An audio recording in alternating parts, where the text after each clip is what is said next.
आज के इस वीडियो लेक्चर में हम लोग 10th क्लास के chapter areas related to circle से 5 क्वेश्चंस करेंगे जो कि बड़े ही इंपॉर्टेंट है टर्म 1 के लिए। तो चलिए एक एक करके हम लोग इन क्वेश्चंस पर आते हैं और सॉल्व करते हैं ना। अब फर्स्ट क्वेश्चन में हम लोगों को दिया है the area of the shaded region is. तो क्वेश्चन में हम लोगों को यहाँ पर एक फिगर दे रखी है और इस फिगर में हम लोग देखें तो ये वाला जो हिस्सा है वो शेडेड रीजन है जिसका कि एरिया हम लोगों को फाइंड करना है। जबकि बाहर हम लोग देख पा रहे हैं ये अपने आप में एक क्वाड्रिलेटरल है जो कि क्या है, एक स्क्वायर है जिसकी साइड कितनी है 14 सेंटीमीटर। राइट, अब हम लोगों को क्योंकि ये एरिया फाइंड करना है तो एक छोटा सा कंस्ट्रक्शन कर रहे हैं। हम लोग क्या कर रहे हैं, इस पॉइंट और इस पॉइंट को ज्वाइन करा देते हैं। चलिए ज्वाइन कराया, साथ ही हम लोग इस पॉइंट और इस पॉइंट को भी ज्वाइन करा देते हैं। ठीक है, चलिए यहाँ भी हम लोगों ने इसको ज्वाइन करा दिया और ऐसा कर देने से देखिए यहाँ पे एक फिगर तैयार होती है और ये अपने आप में क्या है, ये अपने आप में एक क्वाड्रेंट है। अब हम लोग चाहें तो इस क्वाड्रेंट को यहाँ पर उठा के रख सकते हैं क्योंकि ये भी अपने आप में क्या है, एक क्वाड्रेंट है। ठीक है, बिल्कुल इसी तरीके से बेटा यहाँ देखें तो ये भी क्या है, अपने आप में एक क्वाड्रेंट है और इसको हम लोग उठा के यहाँ पे शिफ्ट कर सकते हैं। इस तरीके से ये पार्ट और ये पार्ट अब ब्लैंक हो जाते हैं जबकि ये पार्ट और ये पार्ट शेड हो जाते हैं। करेक्ट है, इसका मतलब शेडेड रीजन कितना बचता है, ये वाला पार्ट जो कि अपने आप में क्या है, एक रेक्टेंगल है और इस रेक्टेंगल की लेंथ कितनी है 14 सेंटीमीटर जबकि ब्रेथ कितनी होगी, देखो पूरा कितना है 14, आधा इधर होगा आधा इधर होगा तो ये वाला पार्ट कितना होगा 7। इसका मतलब एक रेक्टेंगल हम लोगों को मिलता है शेडेड रीजन के बदले में जिसकी लेंथ कितनी है 14 सेंटीमीटर, ब्रेथ कितनी है 7 सेंटीमीटर। और अगर हम लोगों को अब इस शेडेड रीजन का एरिया फाइंड करना है तो जिस क्या करें, इस रेक्टेंगल का एरिया निकाल दें। ठीक है, और रेक्टेंगल का एरिया कैसे निकालेंगे, लेंथ इंटू ब्रेथ, मतलब 14 इंटू 7 और 14 इंटू 7 का मतलब कितना हुआ 98 और क्योंकि ये सेंटीमीटर है तो एरिया होगा तो किस में होगा, सेंटीमीटर स्क्वायर है कहीं ऑप्शन में, यस 98 सेंटीमीटर स्क्वायर। इसका मतलब ऑप्शन ए करेक्ट हो जाता है और यही क्या है, शेडेड रीजन का एरिया है। ठीक है, अब सेकंड क्वेश्चन बड़ा इंपॉर्टेंट है, बड़े ध्यान से समझते हैं। इसमें दिया है हम लोगों को an arc of a circle is of length 5 pi centimetre and the sector it bounds has an area of 20 pi centimetre square, then the radius of the circle is. तो क्वेश्चन में हम लोगों को बोला गया है कि एक आर्क है जिसको कि फिगर में हम लोगों ने यहाँ पर रिप्रेजेंट किया है और इस आर्क की जो लेंथ है अकॉर्डिंग टू क्वेश्चन वो कितना है 5 पाई सेंटीमीटर है। तो आर्क की लेंथ है कितना 5 पाई सेंटीमीटर और यही आर्क जो सेक्टर फॉर्म करती है उसका एरिया कितना है, उसका एरिया हम लोगों को दे रखा है कितना 20 पाई सेंटीमीटर स्क्वायर। तो एरिया है 20 पाई सेंटीमीटर स्क्वायर और फाइंड क्या करना है हम लोगों को, तब उस सर्कल की रेडियस यानी कि आर्क की वैल्यू हम लोगों को फाइंड करनी है।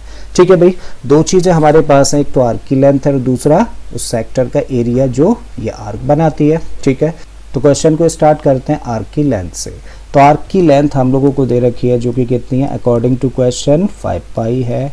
ठीक है, बट हम लोग फॉर्मूला जानते हैं ना, आर्क की लेंथ निकालने का फॉर्मूला क्या होता है, इसका फॉर्मूला होता है theta upon 360 into 2 pi R. इसका मतलब इस आर्क के प्लेस पे हम लोग ये रख सकते हैं और इस साइड में क्या है, that is equal to 5 pi according to question. मान लेते हैं इक्वेशन नंबर 1 है, करेक्ट है। दूसरी चीज़ हम लोगों को दिया है क्या, सेक्टर का एरिया। इसका मतलब हम लोगों को दे रखा है ए जिसकी की वैल्यू कितनी है 20 pi centimetre square. But area निकालने का फॉर्मूला क्या होता है, एरिया निकालने का फॉर्मूला हम लोग जानते हैं वो होता है theta upon 360 into pi R square and this equal to what 20 pi according to question. और ये बन गई इक्वेशन नंबर 2। अब हम लोग क्या कर रहे हैं, इक्वेशन नंबर 2 को इक्वेशन नंबर 1 से डिवाइड कर रहे हैं। ठीक है, तो by equation number 2 divided by 1। चलिए तो रखते हैं लेफ्ट हैंड साइड को लेफ्ट हैंड साइड से डिवाइड करते हैं, राइट हैंड साइड को राइट हैंड साइड से। तो इधर क्या है, इधर है theta upon 360 into pi R square और इसको डिवाइड कर रहे हैं हम लोग किससे, theta upon 360 into 2 pi R से एंड दिस इक्वल टू, देखो राइट हैंड साइड में क्या है, यहाँ पर है 20 पाई और यहाँ राइट हैंड साइड में क्या है 5 पाई। ठीक है, चलिए कैंसिल आउट करते हैं, पाई से पाई कैंसिल हुआ, 5 से 20 कितने टाइम्स कैंसिल होगा 4 टाइम्स। इसका मतलब इस साइड में तो क्या मिला हम लोगों को 4 मिलता है। अगेन देखें थीटा अपॉन 360 थीटा अपॉन 360, पाई यहाँ भी है पाई यहाँ भी है, आर से एक पावर कैंसिल हो जाती है तब हम लोगों को यहाँ से क्या मिलता है, इधर से तो क्या बचेगा आर बचेगा, अपॉन में क्या रहा देखो इधर 2 बचा and this equal to right hand side में क्या है 4। इसका मतलब क्योंकि r निकालना है तो इस 2 को ट्रांसपोज कर दें तो r इक्वल टू 4 इंटू 2 और 4 इंटू 2 का मतलब कितना हुआ 8 सेंटीमीटर। इसका मतलब इस सर्कल की रेडियस कितनी होगी 8 सेंटीमीटर होगी। है कहीं ऑप्शन में? यस, देखिए ऑप्शन बी दिखा हम लोगों को 8 सेंटीमीटर। अब थर्ड क्वेश्चन में हम लोगों को दिया if the perimeter of a circle is equal to that of a square then the ratio of their areas is. तो क्वेश्चन में बोला गया है कि एक सर्कल और एक स्क्वायर दोनों के पेरीमीटर्स अगर इक्वल है तो फिर उनके एरियाज का रेशियो क्या होगा। ठीक है, तो क्या निकालना है हम लोगों को, सर्कल और स्क्वायर के एरियाज का रेशियो हम लोगों को फाइंड करना है।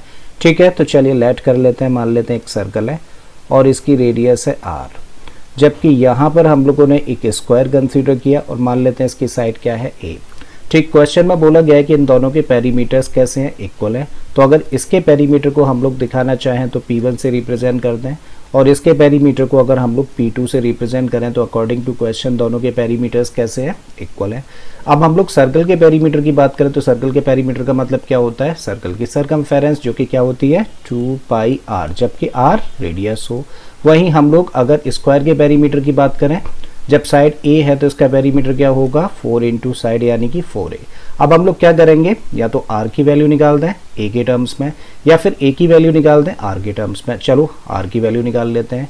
सो r equal to what 4a अपने प्लेस पर है और देखो 2 पाई को हम लोगों ने ट्रांसपोज किया तो ये डिवीजन में गया, 2 से कैंसिल हुआ 2 टाइम्स, तो इस तरीके से r की वैल्यू क्या मिल जाती है 2a अपॉन पाई। बात यहाँ तक समझ आती है। तो हम लोगों के पास r की वैल्यू है जो कि कितनी है 2a अपॉन पाई। ठीक है, हमें निकालना क्या है फाइनली, सर्कल और स्क्वायर के एरियाज का रेशियो निकालना है। तो चलिए पहले एरिया निकाल लेते हैं, किसका, सर्कल का। जब हम लोग एरिया निकालने की कोशिश करें सर्कल का तो सर्कल का एरिया क्या होता है, इसका एरिया होता है पाई आर स्क्वायर। और अब जब हम लोगों के पास r की वैल्यू है तो यहाँ फिट कर देते हैं। तो चलिए रखते हैं, पाई रखा, r की जगह पे क्या रख रहा है 2a अपॉन पाई। तो यहाँ रखा है 2a अपॉन पाई और क्योंकि स्क्वायर लगाए तो स्क्वायर लगा देते हैं। फर्दर इसको सिंप्लीफाई करें तो पाई तो हम लोगों ने एज इट इज लिखा, 2a का स्क्वायर करेंगे तो ये क्या बन जाएगा 4a स्क्वायर अपॉन में क्या हो जाएगा पाई स्क्वायर, यानी कि इसको लिख सकते हैं पाई इंटू पाई। देखो पाई से पाई कैंसिल हो गया तो क्या मिला हम लोगों को 4a स्क्वायर अपॉन पाई, और पाई की जगह पे क्या रख सकते हैं 22 अपॉन 7 पाई की वैल्यू। जब भी कभी अपॉन का अपॉन होता है तो ये कहाँ चला जाता है ऊपर, तब इसको हम लोग क्या लिख सकते हैं, देखो 7 ऊपर चला जाएगा तो 4a स्क्वायर इंटू 7 और अपॉन में क्या मिलेगा हम लोगों को 22। ठीक है, 2 से कैंसिल कर दो, 2 टाइम्स 2 से किया 11 टाइम। अब 7 और 2 का मल्टीप्लाई कर देंगे तो ये बन जाएगा 14 इंटू में क्या है a स्क्वायर और अपॉन में क्या है 11। बात यहाँ तक समझ आती है। तो ये एरिया निकाला, किसका एरिया निकाला हम लोगों ने, सर्कल का एरिया। अब निकालते हैं हम लोग स्क्वायर का area. So area of square equal to, और स्क्वायर का एरिया क्या होता है साइड का स्क्वायर मतलब a स्क्वायर। ठीक है, फाइनली निकालना है दोनों के एरियाज का रेशियो। तो अब निकालते हैं रेशियो, देयरफॉर a यानी कि सर्कल का एरिया AC और AS यानी कि स्क्वायर का एरिया।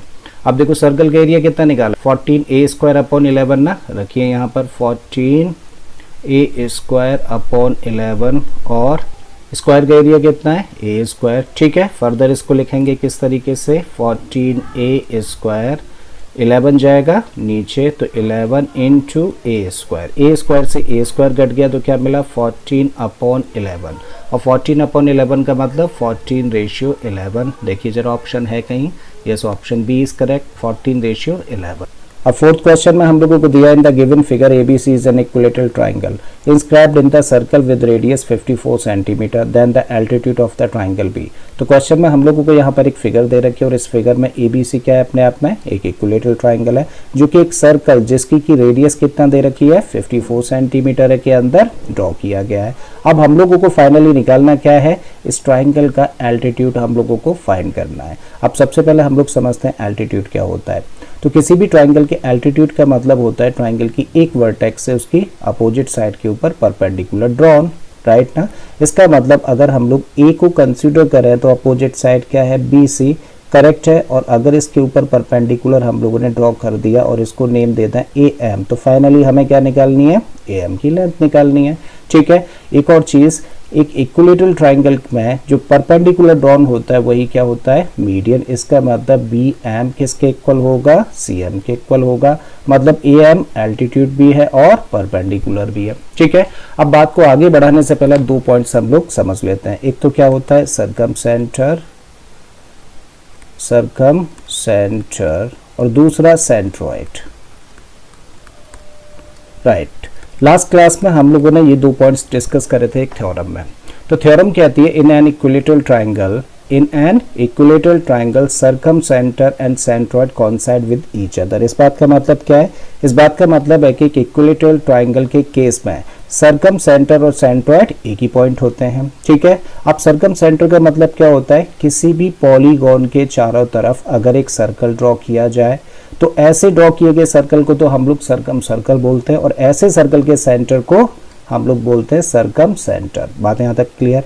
वहीं जब दूसरी तरफ हम लोग सेंट्रोइड की बात करें तो सेंट्रोइड क्या होता है, centroid is the intersecting point of all the medians of a triangle. एक ट्राइंगल की सारी मीडियंस का इंटरसेक्टिंग पॉइंट होता है। ठीक है भाई, तो मान लेते हैं ये ओ क्या है, ओ क्या है अपने आप में, ये सेंटर है किसका, इस सर्कल का, तो ये क्या हुआ सर्कम सेंटर। साथ ही पॉइंट क्या होगा, सेंट्रोइड भी होगा। ठीक है, और अगर ये सेंट्रोइड है, ओ पॉइंट सेंट्रोइड है, तो सेंट्रोइड की प्रॉपर्टी होती है कि सेंट्रोइड एक मीडियन को 2:1 में डिवाइड करता है। मतलब ये पार्ट होगा 2 और ये पार्ट होगा 1। और अगर हम लोग एक्चुअल लेंथ कंसीडर करें तो इसको हम लोग कंसीडर कर सकते हैं 2x और इसको 1x। बात यहाँ तक क्लियर है। और अब जब हम लोग दोबारा देखने का काम करें तो ये ओ ए क्या है, अपने आप में रेडियस है, जो कि क्वेश्चन के अकॉर्डिंग कितनी है, 54 सेंटीमीटर है। इसका मतलब 2x इक्वल टू वॉट, 54। तो x इक्वल टू कितना होगा, 54, 2 को कर दें ट्रांसपोज अपॉन 2। इसका मतलब x इक्वल टू कितना निकला, 27। तो x की वैल्यू कितनी है, 27, जबकि हमें किसकी लेंथ निकालनी है, ए एम की लेंथ निकालनी है। और जब ए एम की लेंथ निकालें है तो ए एम में तो क्या है, ए ओ और ओ एम है। और ए ओ कितना है, ये है 2x, करेक्ट है। और ओ एम कितना है, ये है 1x। ठीक है भाई, तो 2x प्लस 1x का मतलब हुआ 3x और x की तो हमारे पास वैल्यू है ना 27 रख दीजिए। तो 3 × 27 और 3 × 27 का मतलब क्या हुआ, 81 सेंटीमीटर। जरा चेक करो option, yes option B is correct, 81 centimetre. ठीक है, अब 5th क्वेश्चन में हम लोगों को दिया है the wheel of a motorcycle is of radius 35 centimetre. How many revolutions per minute must the wheel make so as to keep a speed of 66 kilometre per hour. तो क्वेश्चन में बोला गया है कि एक मोटरसाइकिल है जिसके व्हील की रेडियस 35 सेंटीमीटर है। तो बताइए 1 मिनट में उस मोटरसाइकिल के व्हील को, पहिए को कितने चक्कर लगाने पड़ेंगे जिससे कि मोटरसाइकिल की speed 66 kilometre per our maintain रह सके। तो क्या दिया है हम लोगों को, रेडियस दे रखी है। तो चलिए r equal to what, 35 centimetre. कभी भी व्हील से रिलेटेड क्वेश्चंस होते हैं और वहाँ पे स्पीड या डिस्टेंस का जिक्र हो तो एक चीज़ हम लोग हमेशा फाइंड कर लेते हैं कि एक चक्कर में व्हील कितनी डिस्टेंस को कवर करेगा। तो कोई भी व्हील एक चक्कर में कितनी डिस्टेंस को कवर करता है, अपने सरकमफेरेंस के बराबर। ठीक है, इसका मतलब सरकमफेरेंस निकाल सकते हैं जब रेडियस हमारे पास है। और सरकमफेरेंस निकालने का फॉर्मूला क्या होता है, 2πr। जस्ट वैल्यूज फिट कर दीजिए। तो 2 पाई की वैल्यू रखी 22/7 और r कितना है, 35 सेंटीमीटर। कैंसिल आउट कर दो, 7 से कैंसिल किया 5 टाइम्स, 5 और 2 10 और 22 का मल्टीप्लाई किया तो ये बना 220 सेंटीमीटर। अब इसी को चाहे तो हम लोग मीटर में भी चेंज कर सकते हैं इसको। ठीक है, तो 220 सेंटीमीटर को जब मीटर में चेंज करेंगे तो 100 से डिवाइड करेंगे और 100 से जब इसको डिवाइड करेंगे तब लिख सकते हैं 2.2 मीटर। इसका मतलब व्हील एक चक्कर में कितनी डिस्टेंस कवर करता है, 2.2 मीटर डिस्टेंस कवर करता है। अब क्वेश्चन में स्पीड कितनी मेंटेन करनी है, 66 किलोमीटर पर आवर। ठीक है, तो हम लोगों को स्पीड यहाँ पे दे रखी है कितनी, that is 66 kilometre per our. Correct है, ये चीज़ हमारे पास डिस्टेंस मीटर में है जबकि ये किस में, किलोमीटर में। इसका मतलब किलोमीटर को हम लोगों को चेंज करना पड़ेगा, 66 लिखा और किलोमीटर को जब मीटर में चेंज करते हैं तो क्या करते हैं, 1000 से मल्टीप्लाई। तो ये क्या बन गया, 66 × 1000 मीटर पर आवर। अगेन हम लोग देखें तो यहाँ पे पर मिनट की बात करी जा रही है तो इस आर को चेंज कर देते हैं जो कि किस में है, अपॉन में है। करेक्ट है, और जब अपॉन में आवर है और इसको हम लोगों को मिनट में चेंज करना है, तो 1 घंटे में कितनी मिनट्स होती हैं 60, मतलब इसको 60 से डिवाइड करें। ठीक है, चलिए कैंसिल आउट कर दीजिए, 0 से 0 काटो सबसे पहले, आप 6 से काटा ये 11 टाइम, 6 से काटा ये 1 टाइम, तो फाइनली क्या मिला 11 इंटू 100 का मतलब 1100। क्या किलोमीटर को चेंज कर दिया मीटर में, आर को चेंज कर दिया मिनट में, तो क्या बन गया ये मीटर पर मिनट। इसका मतलब 1 मिनट में व्हील कितनी डिस्टेंस कवर करेगा 1100 मीटर। ठीक है, therefore distance covered in 1 minute, 1 minute में कितनी डिस्टेंस कवर होगी 1100 मीटर। आई थिंक यहाँ तक बात समझ आती है। तो इतनी डिस्टेंस कवर की जानी है, करेक्ट है। और एक चक्कर में कितनी डिस्टेंस कवर होती है 2.2 मीटर। तो इस डिस्टेंस को कवर करने के लिए कितने रिवॉल्यूशंस करने पड़ेंगे, के लिए क्या करें, इस डिस्टेंस को हम लोग कर दें डिवाइड इससे। ठीक है, देयरफॉर नंबर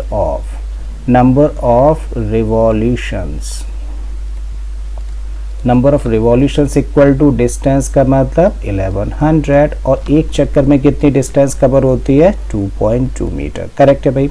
अब इस डेसिमल को हटाने के लिए क्या करें, एक 0 यहाँ लगा दें तो डेसिमल खत्म। अब 11 से इसको कैंसिल करें तो क्या मिला हम लोगों को 1000, और जब 11 से इसको कैंसिल आउट करेंगे तो बनेगा 2। करेक्ट है। अगेन 1000 अपॉन 2 का मतलब क्या हुआ 500। यही क्या है आंसर इस क्वेश्चन का। देखिए जरा ऑप्शन है कहीं, yes 500, option D is correct. I hope students के सारे क्वेश्चंस आपको बड़े अच्छे से समझ आए होंगे। अगर ऐसा है तो प्लीज़ आप तो लाइक कर ही दें, साथ ही इस वीडियो को अपने दोस्तों के साथ शेयर भी कर दें। एक्चुअली जिस स्टेज पर अभी हम लोग हैं, आप लोगों के सपोर्ट की बहुत ज़रूरत है हम लोगों को ग्रो करने के लिए। ठीक है, बाकी के क्वेश्चंस के लिए आप मेरी प्लेलिस्ट में चले जाइए, इस तरीके के बहुत सारे क्वेश्चंस मैंने ऑलरेडी अपलोड किए हैं। मैं फिर से आता हूँ एक नए क्वेश्चन, एक नए कॉन्सेप्ट के साथ में। Till then keep learning and thank you for watching this video.